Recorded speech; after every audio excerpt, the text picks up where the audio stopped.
Qui n'a jamais entendu parler de la cathédrale de Chartres? Joyau de l'art gothique classé au patrimoine de l'UNESCO, ce sanctuaire consacré à la Vierge attire chaque année plus d'1,5 million de visiteurs et de pèlerins. Si beaucoup sont déjà entrés dans l'édifice, peu en revanche connaissent la crypte qui s'y cache au rez-de-chaussée. Nous l'avons déjà visitée 4 ou 5 fois et effectivement nous ne savions pas qu'il y avait une crypte parce que nous n'avons jamais pris non plus une visite guidée, je pense. J'ai déjà entendu mais je n'ai pas encore visité. J'ai jamais pu la visiter encore et c'est vrai que j'avoue je ne sais même pas où est l'entrée.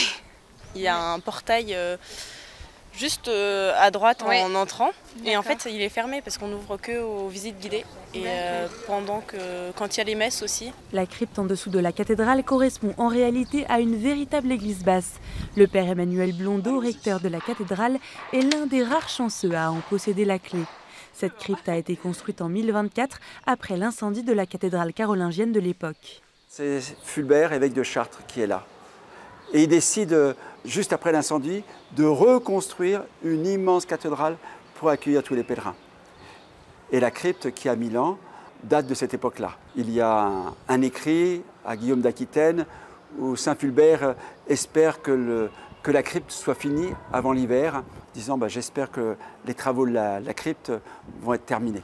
1024-2024, ce millénaire est donc pour le diocèse l'occasion d'un jubilé pour permettre au plus grand nombre de découvrir cette crypte, la plus longue du monde, et de proposer à tous les visiteurs une démarche jubilaire. Nous sommes dans ce lieu où depuis 1000 ans, on célèbre la gloire de Dieu et on vient honorer la Vierge Marie.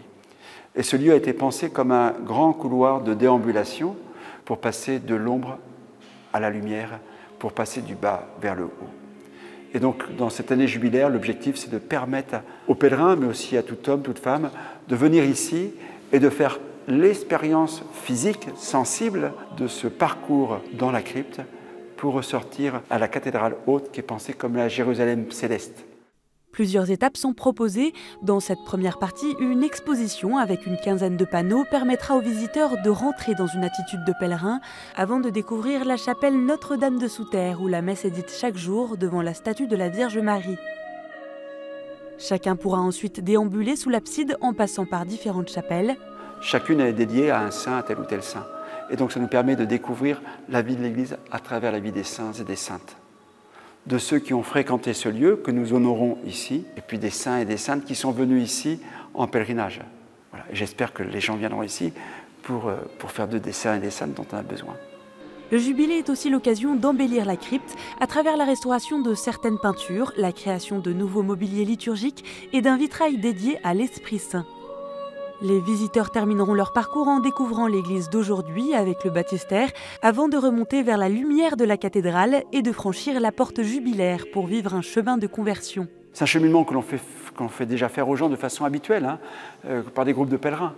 Mais on a envie de proposer au plus grand nombre si on trouve suffisamment de bénévoles. Voilà, l'enjeu pour nous, c'est de trouver le nombre de bénévoles pour ouvrir ce lieu le plus largement possible. Toute une équipe est déjà mobilisée depuis 1 an pour préparer cet événement autour de propositions diverses. Le jubilé, c'est aussi des conférences, des concerts, un colloque, des temps de convivialité, qu'on a appelé apéro du parvis, et puis des temps privilégiés pour les mères de famille, les étudiants, les enfants, les pauvres, les malades. Voilà, le jubilé s'adresse vraiment à tous et on a des week-ends organisés pour chacun dans l'année. L'année jubilaire sera ouverte le 8 septembre prochain pour la fête de la Nativité de la Vierge Marie et se terminera le 15 août 2025 pour l'Assomption. Le diocèse espère susciter un élan de ferveur et d'action de grâce autour de Notre-Dame de Chartres durant cette année extraordinaire.